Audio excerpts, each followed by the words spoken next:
Qué bonito tiempo que estamos pasando en la presencia del Señor. ¿Por qué no nos ponemos de pie y vamos a tener lectura de la palabra del Señor en Romanos capítulo 1, versículos 16 y 17? Romanos capítulo 1, versículos 16 y 17. Ahí tendremos la lectura de la palabra del Señor. Y mientras que usted lo encuentra, déjeme decirles que hoy estamos terminando nuestra campaña de otoño. ¿Cómo se llama esta campaña? Yo amo mi iglesia. Y le pedimos a todos que vinieran con sus camisetas hoy.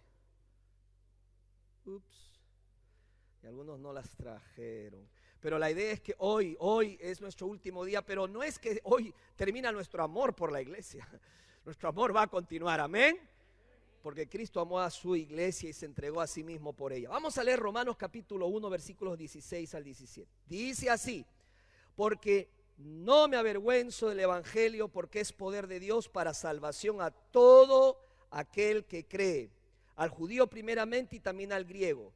Porque en el evangelio la justicia de Dios se revela por fe y para fe, como está escrito: mas el justo por la fe vivirá. Oremos. Gracias, amado Dios, por esta palabra. Gracias, Señor, por estas alabanzas que te exaltan a ti, Señor, mi Dios. Gracias por todos los que llegaron. Gracias, Señor, por los que nos están viendo a través del Facebook y a través de YouTube, del canal de la iglesia. Señor, este servicio es tuyo, es para ti, para tu gloria, para tu honra. Háblanos con tu palabra en el nombre de Jesús. Amén y amén. Tomen asiento, mis amados hermanos. Hay una frase que siempre se repite, seguramente usted la ha escuchado. Dice así: tú no eres lo que dices, sino lo que haces.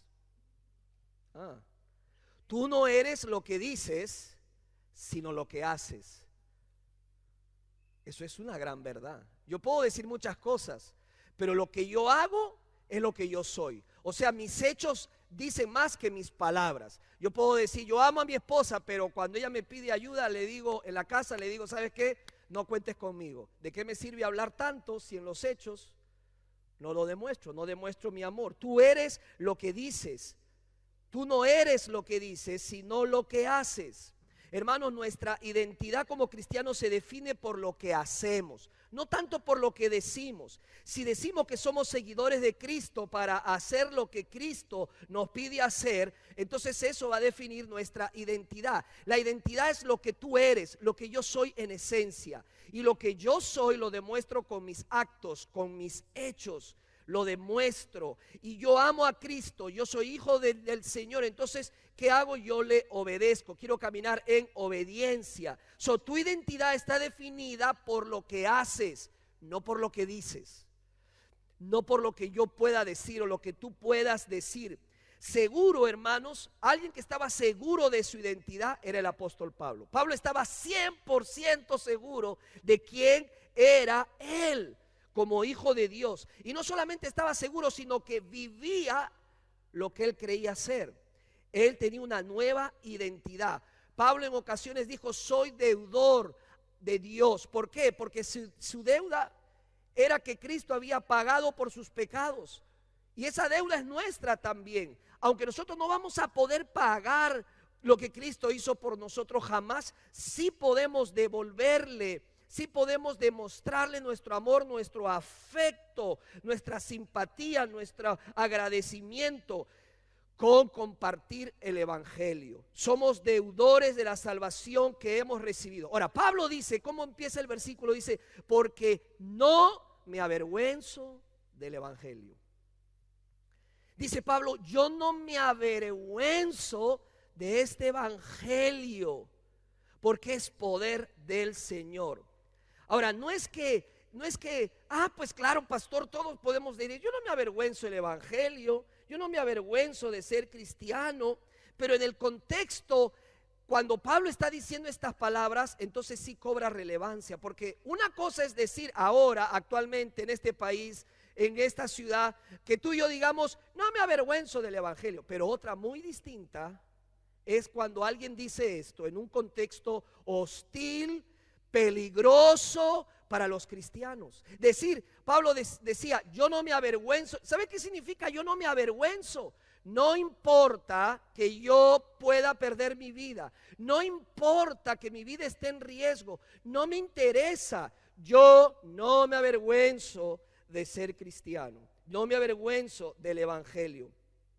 Cuando Pablo escribió este libro, lo escribió a los expatriados, personas que a diferencia de nosotros fueron expulsados de su ciudad, fueron expulsados de su país. Había una gran persecución, había una persecución terrible. No sé si usted ha podido leer la historia de la iglesia y la historia de los cristianos de la iglesia, de cómo fue perseguida, maltratada, fueron llevados a los coliseos, devorados por leones. Los cristianos hemos sufrido mucho a través de los años por personas que odian el cristianismo, odian el pueblo de Dios. Eso no nos debe de sorprender. Pero Pablo dice, no me avergüenzo del evangelio. Es más, Pablo dice, quiero ir a Roma y quiero llevar el evangelio a Roma. Pero Pablo, estás loco, en Roma te van a quitar la cabeza. Roma y los romanos eran los peores enemigos de Israel, eran el pueblo, la nación que los sojuzgaba, que los oprimía. Y Pablo dice, yo quiero ir a ellos. ¿Por qué? Porque para Pablo lo más importante era que, no su vida, sino que el evangelio fuera escuchado. Muchas veces nosotros nos quejamos y decimos, wow, cómo hay extremistas en este mundo, que personas puedan inclusive cortarle la cabeza a los cristianos. ¿Cómo puede haber? ¿Saben qué? Hay personas así porque hasta ahora ellos no han escuchado el evangelio glorioso de Jesucristo. Hasta ahora ellos no entienden que Jesucristo es el Hijo de Dios y vino para morir por nuestros pecados. Pablo sabía eso y dijo, yo no me avergüenzo. En otras palabras, Pablo decía, yo no me avergüenzo de seguir a Cristo, pero Cristo en ese tiempo era por muchos considerado una amenaza, era un rebelde. Para muchos Cristo había sido crucificado como un ladrón, como un homicida, como una persona de lo peor. Y Pablo dice, yo con ese me identifico, no me importa terminar como él. Ahora, eso no es algo que diríamos para nosotros resulta relevante, pero para el tiempo de Pablo sí lo era. Decir no me avergüenzo era estar dispuesto a dar su vida. Escucha, Pablo estaba claro cuál era su identidad. Para Pablo su identidad era el evangelio, era todo el evangelio. Pablo vivía con el evangelio, predicaba el evangelio, se preocupaba porque el evangelio sea conocido. Pablo fue definido, su identidad de Pablo está definida por su identidad. Es mi vida, no es algo que añado, no es algo que digo, bueno, voy a ponerlo conmigo. No, para Pablo era todo, el evangelio era todo lo que le definía a él. Y él lo demostraba con sus actos. Él no solamente lo decía yo amo a Cristo, no, él lo vivía con sus actos. Soy definido por el evangelio, soy quien soy por el evangelio. El evangelio define mi vida. ¿Me está escuchando, hermano? Hermana, eso es todo para nosotros. Para los hermanos Murillo, que son una familia misionera que nosotros todavía apoyamos, para ellos vivir el evangelio, que el evangelio defina su identidad, significa estar en riesgo constante en un país muy lejano, a costa que puedan perder su vida. Para ellos ese es su identidad. El evangelio se había convertido para Pablo en su identidad. El poder de transformación está en manos del evangelio. Mira lo que dijo Pablo, porque no me avergüenzo del evangelio, porque es que poder de Dios. Hermano, yo no puedo cambiarlo a usted. Usted no me puede cambiar a mí. Usted no puede cambiar a su esposo. Usted no puede cambiar a su esposo. Usted no puede cambiar nada. Yo no puedo cambiar nada. La iglesia no tiene poder para cambiar a nadie. El único poder que tenemos disponible es el evangelio glorioso de Jesucristo. Ese evangelio, hermanos, es poderoso. Yo no sé usted, pero cuando yo escuché por primera vez el evangelio, eso penetró mi alma, mi espíritu. El Espíritu Santo lo usó y me derretí. Literalmente lloraba cuando supe que Jesús había muerto por todos mis pecados. Y no le importó adoptarme como parte de su familia porque me amaba. Su gracia me alcanzó. ¡Wow! Yo dije, yo quiero a ese Jesús, no un Jesús religioso que está esperándome en la puerta de la iglesia con un martillo cada domingo para darme la cabeza por haberme portado mal. Yo conocí a un Dios de gracia, un Dios de misericordia, a un Dios que me abre los brazos, a un Jesús que vino no para condenarme, sino para salvarme. ¿Cuántos han conocido a ese Jesucristo? Aleluya, gloria sea al Señor. Denme un aplauso al que merece toda la gloria, todo el honor.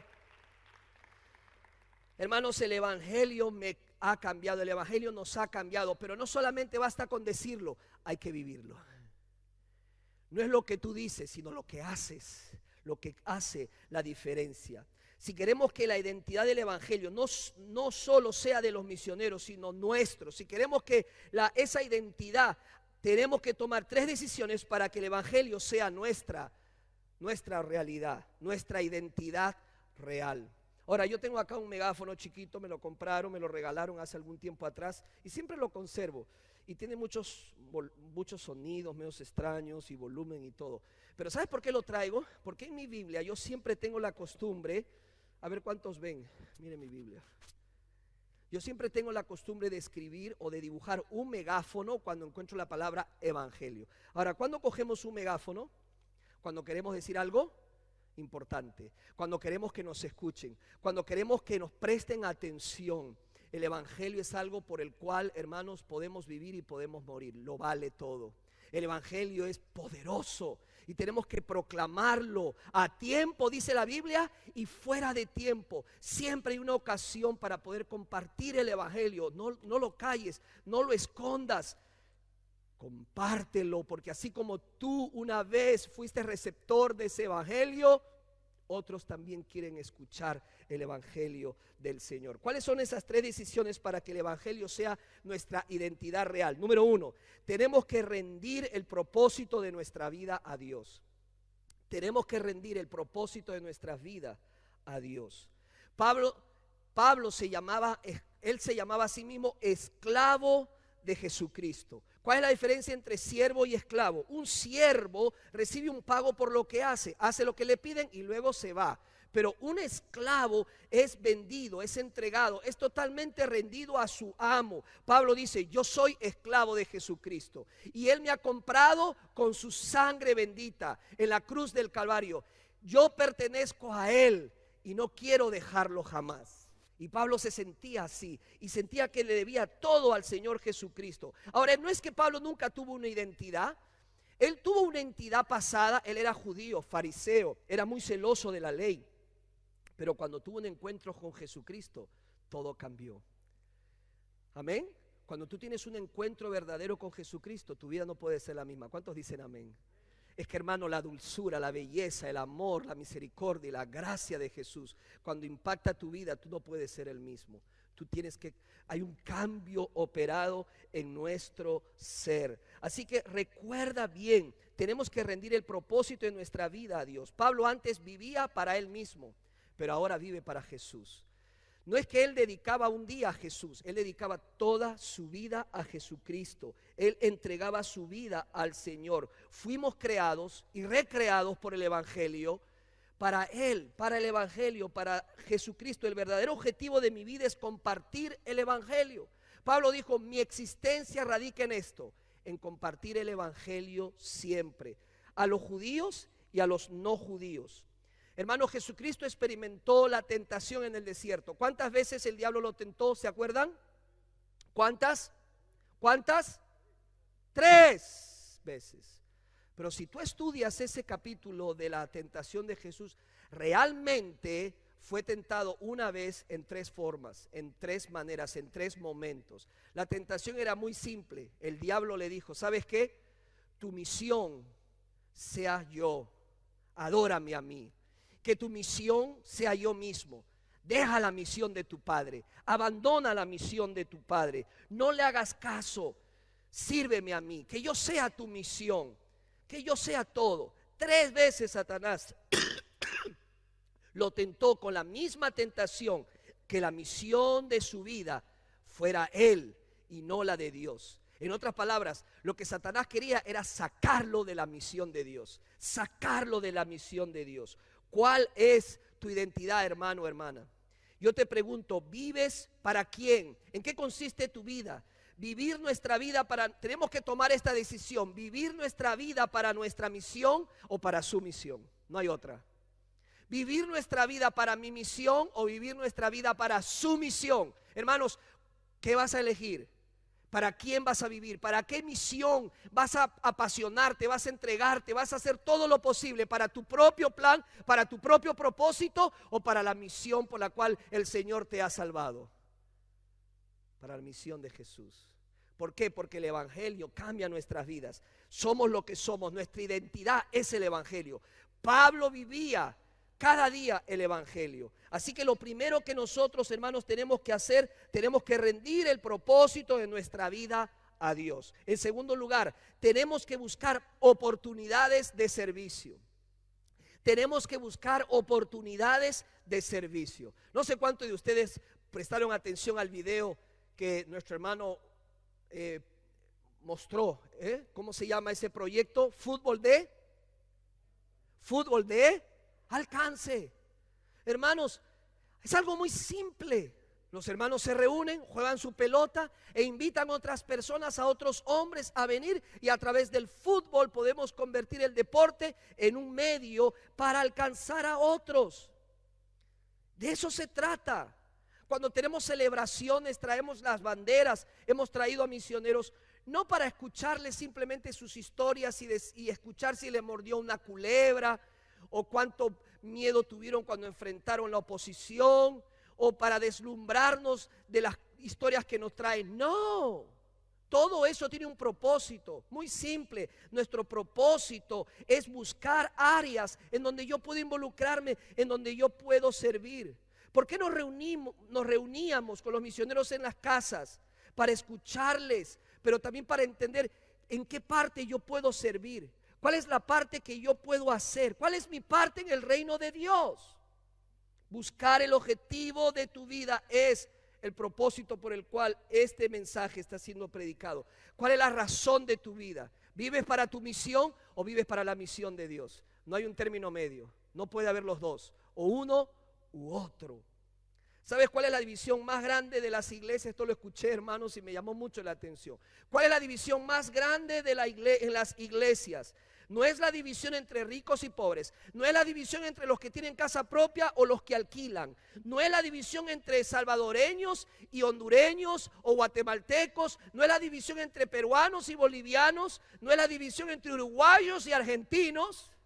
Esa no es la división. La división más grande que existe en la iglesia son aquellos que están sentados, que solo han hecho un compromiso de llegar y sentarse en esa banca y pasar toda su existencia, todo su cristianismo sentado y viendo, y aquellos que dicen: yo me subo a la plataforma, yo quiero ser parte de la misión de Dios, yo quiero llegar al cielo y decirle: Señor, hice lo que pude para que este evangelio sea conocido hasta los confines de la tierra. Esa es la gran diferencia. Las bancas no definen tu identidad. Tú eres lo que haces. Tú no eres lo que dices, sino lo que haces. ¿Cuánto tiempo vamos a esperar para activarnos en el reino de Dios? ¿Para qué misión vas a vivir? ¿Para la misión del reino de Dios o para tu propia misión? ¿Sabes qué? No es casualidad que nosotros estemos en un lugar rodeado de todas las naciones. Hace poco hemos sabido de las familias afganas que se han venido a vivir a esta área. Tenemos todas las naciones aquí, hermanos. Compras tu comida en un lugar de comida china. Allá hay personas de otros países. Vas al mercado, vas a la tienda y estás vecinos, estás rodeado de muchas personas de diferentes nacionalidades y de diferentes países. La pregunta es: ¿qué vamos a hacer? ¿Vamos a cerrar nuestros ojos? ¿Vamos a vivir para nuestros propios proyectos o vamos a vivir para la misión de Dios? Dios nos ha puesto en este lugar, Dios nos ha sembrado en este lugar. Tenemos que hacer algo. La medida del éxito, hermanos, no es la cantidad de personas que se reúnen cada domingo. Escúcheme, esto es bien importante. No estoy en contra de los números. Hay un buen grupo de personas aquí, amén por los números. Pero los números no definen el éxito de una iglesia. Lo que define el éxito de una iglesia es el impacto que estamos teniendo en el mundo con el evangelio. Ese es el verdadero éxito. ¿Cuánto estamos impactando a este mundo con el evangelio? Hermanos, hay tanto para hacer en medio de este tiempo que nos ha tocado vivir. Así como el proyecto de fútbol de alcance, que son deportes de alcance. Tenemos CareNet Pregnancy Center, que es una organización que ayuda a evitar que madres, mujeres gestantes aborten. Tenemos, hermanos, proyectos para ayudar con los niños, para ayudar con los jóvenes. ¿Sabía usted que ahora con la internet y con el Zoom podemos dar clases de inglés como segundo idioma? Sus hijos o varios de ustedes son bilingües, hablan muy bien el español, hablan muy bien el idioma inglés. ¿Por qué crees que Dios nos dio eso? ¿Simplemente para decir hablamos dos idiomas? No, para compartir el evangelio en otros idiomas.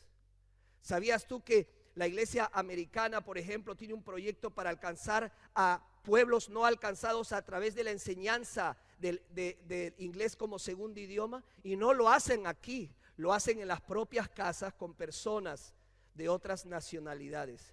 Hace como 3 domingos atrás vine temprano a la iglesia, hermanos, y cuando terminó el culto americano me impactó enormemente. Saliendo como todos los demás, salía una familia que tenía su atuendo del Medio Oriente. Quería llorar, porque yo dije: Señor, esto es tu voluntad. Porque Jesús dijo: mi casa será llamada casa de oración para las naciones. ¿Para quién vas a vivir? ¿Para tu misión? ¿Para qué vas a vivir? ¿Para tu misión o la misión de Jesucristo? Y por último, hermanos, número 3, estar dispuesto a hacer sacrificios. Tienes que estar dispuesto a hacer sacrificios. El evangelio, hermanos, y hacer conocer el evangelio cuesta. El primero que pagó un gran sacrificio por nosotros fue Jesucristo. ¿Cómo lo hizo? En la cruz del Calvario. Él derramó su sangre por ti. Él lo dio todo por ti. Cuando tú pienses y digas: oh, pastor, esto es muy sacrificial, piensa en la cruz. Piensa en tu salvación. Piensa en la gracia. Piensa en el costo que se tuvo que pagar por ti, para que tú estés en esa banca sentado alabando y adorando al Señor. La persecución de hoy, hermanos, es algo real. No persiguen a los que simplemente dicen ser cristianos. ¿Sabes a quién persiguen? A los que predican el evangelio, a los que no callan, a los que comparten el evangelio y están sacrificándolo todo. Si el evangelio es nuestra identidad, rendirás el propósito de Dios, el propósito de tu vida a Dios. Buscarás oportunidades de servicio. Estarás dispuesto a hacer sacrificio. ¿Por qué? Porque el evangelio ha definido tu identidad. Ya tú no eres lo que eras antes. Ya tú no vives para ti. Ahora vives para Cristo. Amén. Ahora vivo para Cristo. Cuando bautizamos a las personas, les indicamos que conforme a la palabra de Dios, cuando salgan de las aguas, levanten los brazos y digan: vivo para Cristo. Eso no es una simple frase. Vivir para Cristo es no solamente lo que yo digo. Tú no eres lo que dices, tú eres lo que haces. Tú no eres lo que dices, tú eres lo que haces. Mucha gente dice: los misioneros tienen que pagar un precio por estar allá lejos. No, hermanos, ese precio lo debemos pagar todos. El precio porque el evangelio sea predicado. A algunos este mensaje lo va a inquietar para orar por las misiones. A otros para promover las misiones. A otros dando más sacrificialmente. A otros yendo, estando listo para subirte a un avión y hacer un viaje misionero, un viaje de corto plazo por 1 o 2 semanas. Pastor, ¿qué tengo que hacer? ¿Cuál es mi próximo paso? Ora a Dios. Dile: Señor, ayúdame a entender cuál es mi identidad, porque yo soy lo que soy, porque Cristo me salvó. Mi identidad es el evangelio. Yo soy lo que soy y tengo un llamado, y tu misión es mi misión. Ora.